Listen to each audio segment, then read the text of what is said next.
Hello everyone, welcome to good earnings Telugu. ఈరోజు మనం mutual ఫండ్స్లో ఇన్వెస్టింగ్ గురించి మనం మాట్లాడుకుందాం.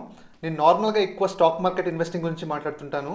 ఈరోజు మనకి బెస్ట్ మ్యూచువల్ ఫండ్స్ ఏమున్నాయి, మనం మ్యూచువల్ ఫండ్స్లో ఇన్వెస్ట్ చేయడానికి మనం ఏమేమి చూడాలి, ఎలా చూసి మనం సెలెక్ట్ చేసుకోవాలి బెస్ట్ మ్యూచువల్ ఫండ్స్. అండ్ కొన్ని మ్యూచువల్ ఫండ్స్ 20% కన్నా ఎక్కువ రిటర్న్స్ ఇస్తున్నాయి. ఆ మ్యూచువల్ ఫండ్స్ ఏవి, వాటి గురించి నేను ఎక్స్ప్లెయిన్ చేస్తాను. దానిలో కొన్ని మ్యూచువల్ ఫండ్స్లో నేను కూడా కొన్ని ఇన్వెస్ట్ చేశాను. నేను కూడా పాస్ట్లో నేను ఒక వీడియో చేశాను, direct stock investing versus mutual funds investing అని. ఏదైతే బెటర్ ఇన్వెస్ట్మెంట్ అని చెప్పి ఒక వీడియో చేశాను, చూడకపోతే ఒకసారి చూడండి. ఆ వీడియోలో నేను ఏం చెప్పానంటే, మ్యూచువల్ ఫండ్స్లో ఇన్వెస్ట్ చేసేటప్పుడు వాళ్ళ ఛార్జెస్ ఉంటాయి కదా, వాళ్ళ కమిషన్స్ అవి మనకి 2% అలా కట్ అవుతుంటాయి. ఎగ్జిట్ లోడ్ కానీ అన్నీ కలిపితే 2% అలా కట్ అవుతుంది. అలా చూసినప్పుడు డైరెక్ట్ స్టాక్ ఇన్వెస్టింగ్ చాలా బెస్ట్ అన్నట్లుగా నేను అయితే ఆ వీడియోలో నేను చెప్పాను. కానీ ఆ వీడియోలో నేను కంపేర్ చేసింది 12 to 15% జనరేట్ చేసే మ్యూచువల్ ఫండ్స్ గురించి. కానీ ఇప్పుడు నేను మాట్లాడబోయేది 20% కన్నా ఎక్కువ రిటర్న్స్ ఇచ్చే మ్యూచువల్ ఫండ్స్ గురించి. అది స్మాల్ క్యాప్ మ్యూచువల్ ఫండ్స్. దానిలో కొన్ని మ్యూచువల్ ఫండ్స్ 20% కన్నా మనకు రిటర్న్స్ అయితే ఇస్తున్నాయి. చాలామంది రీటైల్ ఇన్వెస్టర్స్, అంటే మనలాంటి ఇన్వెస్టర్స్ చాలా వరకు స్టాక్ మార్కెట్లో మనం డేటా ప్రకారం చూస్తే చాలా వరకు 15% అరౌండ్ రిటర్న్స్ అయితే ఇయర్లీ వస్తున్నట్లుగా డేటా అయితే మనకు తెలుస్తుంది. చాలా తక్కువ మందికి మాత్రమే 20% కన్నా రిటర్న్స్ వస్తున్నాయి అన్నట్లుగా డేటా అయితే ఉంది.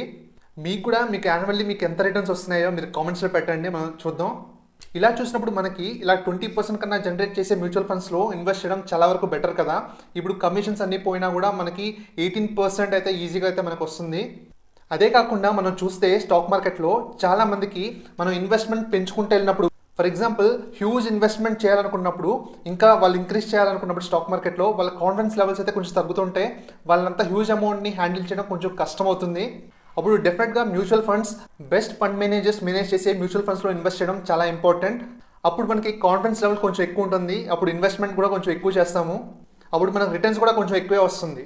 ఓకే, ఇప్పుడు మ్యూచువల్ ఫండ్స్లో బెస్ట్ మ్యూచువల్ ఫండ్స్ ఏవి అంటే, నేనైతే కొంచెం అగ్రెసివ్ ఇన్వెస్టర్నే. నేను ఎప్పుడు కూడా కొంచెం హైయెస్ట్ పర్సంటేజ్ స్టాక్ మార్కెట్లో రావాలని నేను ఎప్పుడు చూస్తుంటాను. నేను మ్యూచువల్ ఫండ్స్లో బెస్ట్ మ్యూచువల్ ఫండ్స్ అయితే స్మాల్ క్యాప్ మ్యూచువల్ ఫండ్స్కే ఇస్తాను. నేను స్మాల్ క్యాప్ మ్యూచువల్ ఫండ్స్లోనే మనకి రిటర్న్స్ అయితే కొంచెం ఎక్కువ వస్తుంటుంది. దానిలో మనకి బెస్ట్ మ్యూచువల్స్ ఏవి, వాటి గురించి డిస్కస్ చేద్దాం. 2 మ్యూచువల్ ఫండ్స్ గురించి మీకు చెప్పబోతున్నాను. అవి 20% కన్నా రిటర్న్స్ మనకి యాన్యువల్లీ వస్తున్నాయి మనకి. ఓకే, మనం మ్యూచువల్ ఫండ్ సెలెక్ట్ చేసేటప్పుడు మనం చూడాల్సిన ఇంపార్టెంట్ ఫ్యాక్టర్స్ ఏంటి అంటే, ఫస్ట్ది రిటర్న్స్. ఏదైనా మనకి మ్యూచువల్ ఫండ్స్ ఎక్కువ రిటర్న్స్ వచ్చేదే కదా మనం సెలెక్ట్ చేసుకుంటాం. First point returns. Second point AUM size. ఏదైతే ఏయుఎం సైజ్ తక్కువ ఉంటుందో మ్యూచువల్ ఫండ్స్, దానిలో ఇన్వెస్ట్ చేయడం చాలా వరకు బెటర్. ఎందుకంటే తక్కువ సైజ్ ఉన్నప్పుడు వాళ్ళ స్టాక్ రొటేషన్ ఎక్కువ చేస్తారు. స్టాక్ రొటేషన్ ఎక్కువ చేసినప్పుడు మనకి రిటర్న్స్ అయితే ఎక్కువ ఉంటుంది. కాబట్టి ఎప్పుడు కూడా చిన్న మ్యూచువల్ ఫండ్స్, చిన్న ఏయుఎం ఉన్న మ్యూచువల్ ఫండ్స్లో ఇన్వెస్ట్ చేయడం చాలా ఇంపార్టెంట్. అండ్ థర్డ్ది ఎక్స్పెన్స్ రేషియో. ఎక్స్పెన్స్ రేషియో తక్కువ ఉన్న దానిలో ఇన్వెస్ట్ చేయడం చాలా వరకు బెటర్. తక్కువ ఉన్నప్పుడు వీళ్ళ కమిషన్స్ కానీ ఛార్జెస్ కానీ కొంచెం తక్కువ ఉంటుంది. మనకి మ్యూచువల్ ఫండ్స్లో డైరెక్ట్ ప్లాన్ తీసుకోవడం చాలా వరకు బెటర్. ఎందుకంటే డైరెక్ట్ ప్లాన్స్లో మనకి కొంచెం ఛార్జెస్ అయితే తక్కువ ఉంటుంది, ఎక్స్పెన్స్ రేషియో కొంచెం తక్కువ ఉంటుంది. మ్యూచువల్ ఫండ్స్లో మీరు చూస్తుండొచ్చు, రెగ్యులర్ ప్లానా లేకపోతే డైరెక్ట్ ప్లాన్ అలా ఉంటాయి కదా. దానిలో డైరెక్ట్ ప్లాన్ తీసుకుంటే మీకు కమిషన్స్ అయితే కొంచెం తక్కువ ఉంటుంది మీకు. దాని తర్వాత క్రెజిల్ రేటింగ్ ఇలాంటివన్నీ చూడాలి. ఓకే, ఇప్పుడున్న ఫస్ట్ బెస్ట్ మ్యూచువల్ ఫండ్స్, మన రిటర్న్స్ ఎక్కువ ఇచ్చే మ్యూచువల్ ఫండ్స్ ఏది అంటే, ఫస్ట్ది quant small cap fund, direct plan, growth. ఈ మ్యూచువల్ ఫండ్స్లో మనకి రిటర్న్స్ అయితే రీసెంట్ టైమ్స్లో చాలా ఎక్కువ రిటర్న్స్ ఇస్తుంది ఈ మ్యూచువల్ ఫండ్స్. దీని ఏయుఎం సైజ్ 3,301 crores. ఇది ఎక్స్పెన్స్ రేషియో చూస్తే 0.62% ఉంది. అంటే మన కమిషన్స్, మనం ఫర్ ఎగ్జాంపుల్ 1 lakh ఇన్వెస్ట్ చేస్తే మనకి ఇయర్లీ మనకి 620 rupees మాత్రమే పడుతుంది ఎక్స్పెన్సెస్. క్రెజిల్ రేటింగ్ 5 star అయితే ఉంది. మనం ఈ మ్యూచువల్ ఫండ్స్ నిఫ్టీ ఇండెక్స్తో మనం కంపేర్ చేసి చూసినప్పుడు, లాస్ట్ 5 years డేటాలో మనం చూసినప్పుడు ఈ స్కీమ్ ఇయర్లీ 23.16% రిటర్న్స్ అయితే ఇచ్చింది. అండ్ మీరు నిఫ్టీ చూస్తే 8.03% రిటర్న్ అయితే ఇచ్చింది. చాలా హ్యూజ్ డిఫరెన్స్ అయితే కనబడుతుంది మనకి. మనం ఓవరాల్ చూసినప్పుడు, ఈ స్కీమ్ పెట్టినప్పుడు స్టార్టింగ్ నుంచి మనం చూసినప్పుడు, మనకి క్వాంట్ మ్యూచువల్ ఫండ్స్ బిఫోర్ మనకు అంత బాగా రిటర్న్స్ ఇవ్వలేదు. లాస్ట్ 2 years నుంచే మనకి రిటర్న్స్ అయితే చాలా బాగా ఇచ్చింది. మీరు ఈ గ్రాఫ్ చూస్తే 2021 ముందు మనకి క్వాంట్ మ్యూచువల్ ఫండ్స్ నిఫ్టీ కన్నా తక్కువ రిటర్న్స్ అయితే ఇస్తుంది. 2021 నుంచి మనకి రిటర్న్స్ అయితే చాలా పెరిగాయి. రీసెంట్గా క్వాంట్ మ్యూచువల్ ఫండ్స్ పర్ఫార్మెన్స్ అయితే చాలా బాగుంది. వీళ్ళ మ్యూచువల్ ఫండ్స్ ఎక్కువ రిటర్న్ ఇవ్వడానికి మెయిన్ కారణం ఏంటంటే, వీళ్ళది చాలా చిన్న మ్యూచువల్ ఫండ్స్. వీళ్ళ పోర్ట్ఫోలియో టర్న్ ఓవర్ రేషియో అయితే కొంచెం ఎక్కువ ఉంటుంది. అదర్ మ్యూచువల్ ఫండ్స్ కన్నా ఎక్కువ స్టాక్స్ కొంటూ అమ్ముతూ ఉంటారు. దానివల్ల వీళ్ళకి పర్సంటేజ్ రిటర్న్స్ అయితే కొంచెం ఎక్కువ అయితే వస్తున్నాయి వేరే మ్యూచువల్ ఫండ్స్తో కంపేర్ చేసి చూస్తే. మనం ఈ మ్యూచువల్ ఫండ్స్ ఇయర్లీ రిటర్న్స్ ఎలా ఇస్తుంది ఒకసారి చూద్దాం. మనం లాస్ట్ 1 yearలో చూస్తే 5.38% ఇచ్చింది. స్టాక్ మార్కెట్ అయితే రీసెంట్ టైమ్స్ చాలా ఫాల్ అయింది కదా. 2 ఇయర్స్లో చూస్తే 30.52% రిటర్న్ అయితే ఇచ్చింది. 3 ఇయర్స్లో 71.41%, చాలా హ్యూజ్ రిటర్న్స్ అయితే ఇచ్చింది.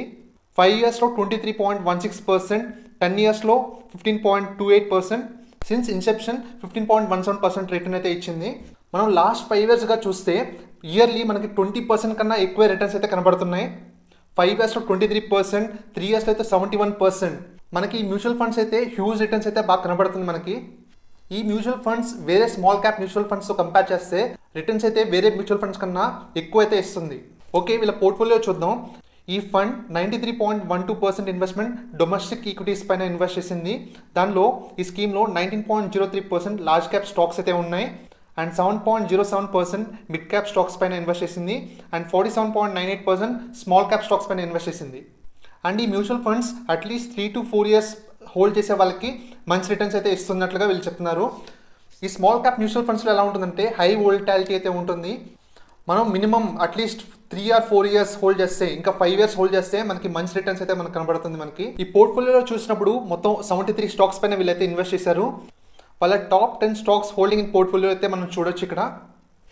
Okay, next mutual funds Tata small cap mutual funds. ఇది కూడా డైరెక్ట్ ప్లానే అండ్ దీని ఏఎం సైజ్ చూస్తే 3,300 crores అయితే ఉంది. ఇది కూడా చిన్న మ్యూచువల్ ఫండ్స్. ఇది కూడా మనం ఎక్స్పెన్స్ రేషియో చూస్తే 0.26%, చాలా చాలా తక్కువ ఉంది ఎక్స్పెన్స్ రేషియో. ఇది చాలా మంచి పాయింట్. ఇది క్రెజిల్ రేటింగ్ కూడా మనకి 5 star అయితే ఉంది. అండ్ ఈ మ్యూచువల్ ఫండ్స్ మనం నిఫ్టీ ఇండెక్స్తో మనం కంపేర్ చేసి చూసినప్పుడు ఆల్ టైమ్ చూసినప్పుడు ఈ స్కీమ్ 23.58% రిటర్న్స్ అయితే ఇచ్చింది అండ్ నిఫ్టీ చూస్తే 10.87% రిటర్న్ అయితే ఇచ్చింది. వీళ్ళు 2019 నుంచి అయితే కంపేర్ చేసి వీళ్ళు పెట్టారు. వీళ్ళు నార్మల్గా నిఫ్టీ 50 అయితే 12% రేంజ్లో అయితే ఇస్తుంటుంది రిటర్న్. ఇది 23.58% హ్యూజ్ రిటర్న్స్ అయితే ఇచ్చింది ఇది. అండ్ ఈ మ్యూచువల్ ఫండ్స్ ఇయర్లీ రిటర్న్స్ ఎలా ఇచ్చింది ఒకసారి చూద్దాం. 1 yearకి చూస్తే 16.86% అయితే ఇచ్చింది. ఇయర్లో ఇంత ఫాల్ ఉన్నా కూడా 16.86% రిటర్న్ అయితే ఇచ్చింది. 2 yearsలో మనం చూస్తే 27.26%, 3 yearsలో 50.43%, సిన్స్ ఇన్సెప్షన్ 23.58% రిటర్న్ అయితే ఇచ్చింది. ఈ మ్యూచువల్ ఫండ్స్ కూడా మనం కేటగిరీ యావరేజ్తో కంపేర్ చేసి చూసినప్పుడు మంచి రిటర్న్స్ అయితే ఇచ్చింది డెఫినెట్గా. అండ్ ఈ ఫండ్ మన పోర్ట్ఫోలియో ఒకసారి చూద్దాం. ఈక్విటీ హోల్డింగ్ 85.99% అయితే ఉంది. దానిలో 48 స్టాక్స్ పైన అయితే ఇన్వెస్ట్ చేశారు వీళ్ళు. లార్జ్ క్యాప్ మీద 0% ఇన్వెస్ట్ చేశారు, అసలు ఏమి ఇన్వెస్ట్ చేయలేదు. మిడ్ క్యాప్ పైన 1.97%, చాలా తక్కువ ఇన్వెస్ట్మెంట్ చేశారు. మొత్తం చాలా వరకు స్మాల్ క్యాప్ ఇన్వెస్ట్మెంట్ చేశారు. స్మాల్ క్యాప్ స్టాక్స్ 73.64% అయితే ఉంది. అదర్స్ 10.38% అయితే ఉంది. ఈ mutual funds top 10 stocks holding in portfolio అయితే మనం చూడొచ్చు. ఈ టాప్ 10 స్టాక్స్లో అయితే వీళ్ళు ఎక్కువ పర్సెంటేజ్ అయితే ఎక్కువ ఇన్వెస్ట్ చేస్తారు వీళ్ళు. ఈ రెండు స్మాల్ క్యాప్ మ్యూచువల్ ఫండ్స్ మనం చూస్తే మనకి 20% కన్నా ఎక్కువ రిటర్న్స్ అయితే మనకి ఇస్తున్నారు రీసెంట్ టైమ్స్లో మనం చూస్తే. ఎప్పుడు కూడా మన స్మాల్ క్యాప్ మ్యూచువల్ ఫండ్స్లో ఇన్వెస్ట్ చేసేటప్పుడు ఒకే ఫండ్ పైన ఎప్పుడు ఇన్వెస్ట్ చేయకూడదు. అట్లీస్ట్ 2 మ్యూచువల్ ఫండ్స్ పైన అయితే ఇన్వెస్ట్ చేస్తూ ఉండాలి. ఎందుకంటే ఒక్కొక్కసారి వోల్టైల్గా ఉన్నప్పుడు యావరేజ్ అవుతుంది ఈ 2 మ్యూచువల్ ఫండ్స్ ఇన్వెస్ట్ చేసినప్పుడు. నాకైతే ఈ quant small cap mutual funds and Tata small cap mutual funds ఈ రెండు అయితే నాకు బాగా అనిపించాయి. నేను దీనిలో క్వాంట్ మ్యూచువల్ ఫండ్స్లో నేనైతే ఆల్రెడీ ఇన్వెస్ట్ అయితే నేను చేశాను. ఇవి మన ఇండియాలో స్మాల్ క్యాప్ మ్యూచువల్ ఫండ్స్ గురించి. మనం యూఎస్ స్టాక్ మార్కెట్లో మనం చూస్తే చాలామందికి యూఎస్ స్టాక్ మార్కెట్లో ఇన్వెస్ట్ చేయాలని ఉంటుంది స్టాక్స్ కానీ. మనం ఇప్పుడు చూస్తే ఛార్జెస్ చాలా ఎక్కువ ఉన్నాయి కదా, ఇప్పుడు ట్రాన్సాక్షన్ ఛార్జెస్ చాలా ఎక్కువ ఉన్నాయి. డైరెక్ట్ స్టాక్ ఇన్వెస్టింగ్ అయితే కొంచెం కష్టం. అలాంటి వాళ్ళకి నాస్డాక్ 100 ఇండెక్స్లో ఇన్వెస్ట్ చేయడం చాలా బెటర్.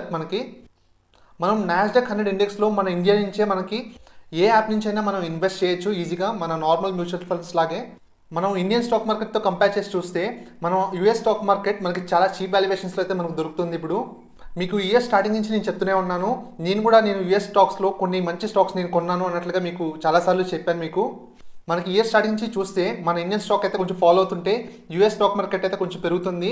బట్ స్టిల్ ఇంకా యూఎస్ స్టాక్ మార్కెట్ అయితే ఇంకా చీప్ వాల్యుయేషన్స్లో అయితే ఉంది. ప్రజెంట్ చూస్తే మనం యూఎస్ స్టాక్ మార్కెట్లో ఇన్వెస్ట్ చేస్తే మనకి హ్యూజ్ రిటర్న్స్ వచ్చే ఛాన్సెస్ అయితే కనబడుతున్నాయి. మనం డైరెక్ట్ స్టాక్ ఇన్వెస్ట్మెంట్ కాకుండా మనం మ్యూచువల్ ఫండ్స్లో కూడా మనం నాస్డాక్ ఇండెక్స్ 100ని మనం కొనవచ్చు. మనం చూస్తే చాలా కంపెనీస్ అయితే ప్రొవైడ్ చేస్తున్నారు మ్యూచువల్ ఫండ్ కంపెనీస్. మనం చూస్తే యాక్సిస్ మ్యూచువల్ ఫండ్స్ వాళ్ళది ఉంది, ఆదిత్య బిర్లా మ్యూచువల్ ఫండ్స్ వాళ్ళది ఉంది, కోటక్ వాళ్ళది ఉంది, మోతిలాల్ ఓస్వాల్ వాళ్ళది ఉంది, ఐసిఐసిఐ ప్రుడెన్షియల్ వాళ్ళది ఉంది, నావీ. ఇలాగా చాలా మ్యూచువల్ ఫండ్స్లో మనకి నాస్డాక్ 100 ఇండెక్స్లో అయితే మనం ఇన్వెస్ట్ చేయొచ్చు. వీటిలో ఏ మ్యూచువల్ ఫండ్స్లో మనం ఇన్వెస్ట్ చేసినా కూడా ఇది డైరెక్ట్గా మనం నాస్డాక్ ఇండెక్స్లో ఇన్వెస్ట్ చేసినట్లే కాబట్టి రిటర్న్స్ అయితే మనకు అన్నీ ఈక్వల్గానే ఇస్తాయి. కానీ దీనిలో ఎక్స్పెన్స్ రేషియో తక్కువ ఏది ఉంది అంటే చూస్తే మోతిలాల్ ఓస్వాల్ వాళ్ళది అయితే చాలా తక్కువ ఉంది ఎక్స్పెన్స్ రేషియో. మనకి నాస్డాక్ 100 రిటర్న్స్ మనకి ఎలా ఉంది హిస్టరీలో మనం చూసినప్పుడు మన నిఫ్టీ కన్నా బెటర్ రిటర్న్స్ ఇచ్చింది ఈ నాస్డాక్ 100 అయితే. ఇది ఇయర్లీ రిటర్న్స్ అయితే 17.5% అయితే ఇచ్చింది మనకి యావరేజ్గా చూస్తే. మన లాస్ట్ 25 ఇయర్స్ చూస్తే 16.4% అయితే ఇచ్చింది. అండ్ లాస్ట్ 10 ఇయర్స్గా 18.7% అయితే ఇచ్చింది. లాస్ట్ 5 ఇయర్స్ 16.4% రిటర్న్ అయితే ఇచ్చింది. మనం నాస్డాక్ 100 ఇండెక్స్ చూసినప్పుడు వీళ్ళ సెక్టర్స్ టెక్నాలజీకి ఎక్కువ పర్సెంటేజ్ ఇచ్చారు. టెక్నాలజీ 57.8% అయితే ఇచ్చారు వీళ్ళు. కన్జ్యూమర్ సర్వీసెస్కి 19.15%, కన్జ్యూమర్ గూడ్స్కి 9.08%, హెల్త్ కేర్ 5.93% అండ్ ఇండస్ట్రియల్ 5.91% అయితే ఇచ్చారు. మనం టాప్ అలొకేషన్ స్టాక్స్ చూస్తే ఎక్కువ మనకు టెక్ స్టాక్సే కనబడుతుంది మన ఇండెక్స్లో. Apple, Microsoft, Amazon and Google, Facebook, Tesla ఈ స్టాక్స్ అయితే మనం చూడొచ్చు. మనం ఈ స్టాక్స్ డైరెక్ట్గా ఇన్వెస్ట్ చేయలేనప్పుడు మనకి అంటే యూఎస్లో ఏవి బెటర్ స్టాక్స్ తెలియవు కాబట్టి మనం ఈ మ్యూచువల్ ఫండ్స్ ద్వారా ఈ నాస్డాక్ ఇండెక్స్లో మనం ఇన్వెస్ట్ చేస్తే మనకు రిటర్న్స్ అయితే బాగా వస్తాయి. ఇప్పుడు కూడా మన పోర్ట్ఫోలియో కొంచెం డైవర్సిఫైడ్గా ఉండాలి. మనం డైరెక్ట్ స్టాక్ ఇన్వెస్ట్మెంటే కాదు, కొంచెం మ్యూచువల్ ఫండ్స్లో కూడా ఇన్వెస్ట్ చేస్తూ ఉండాలి. రెండు బ్యాలెన్స్ చేస్తూ మన పోర్ట్ఫోలియోని మేనేజ్ చేసినప్పుడు మనకు రిటర్న్స్ అయితే కొంచెం ఎక్కువ వస్తుంది. డైరెక్ట్ స్టాక్ ఇన్వెస్ట్మెంట్ కూడా ఇంపార్టెంట్ అండ్ మ్యూచువల్ ఫండ్స్లో కూడా ఇన్వెస్ట్ చేయడం అది కూడా ఇంపార్టెంట్. ఇది థ్యాంక్ యూ వెరీ మచ్. మీకు ఇన్ఫర్మేషన్ నచ్చినట్లయితే లైక్ చేసి ఇంకా ఎంకరేజ్ చేయండి సో దాట్ మీకు ఇంకా మంచి మంచి వీడియోస్, మంచి ఇన్ఫర్మేషన్ స్టాక్ మార్కెట్ గురించి అండ్ ఇన్వెస్ట్మెంట్ గురించి మన ఛానల్లో వస్తుంది. అండ్ సబ్స్క్రైబ్ చేసుకోండి మన ఛానల్ని సో దట్ మీకు నోటిఫికేషన్స్ వస్తుంటాయి. కొత్త కొత్త వీడియోస్ ఏమైనా చేసినప్పుడు మీకు నోటిఫికేషన్స్ వస్తుంటాయి. Thank you very much. ఈ ఛానల్ మనది, మనం కలిసి ట్రావెల్ చేద్దాం అండ్ స్టాక్ మార్కెట్లో బాగా సంపాదిద్దాం.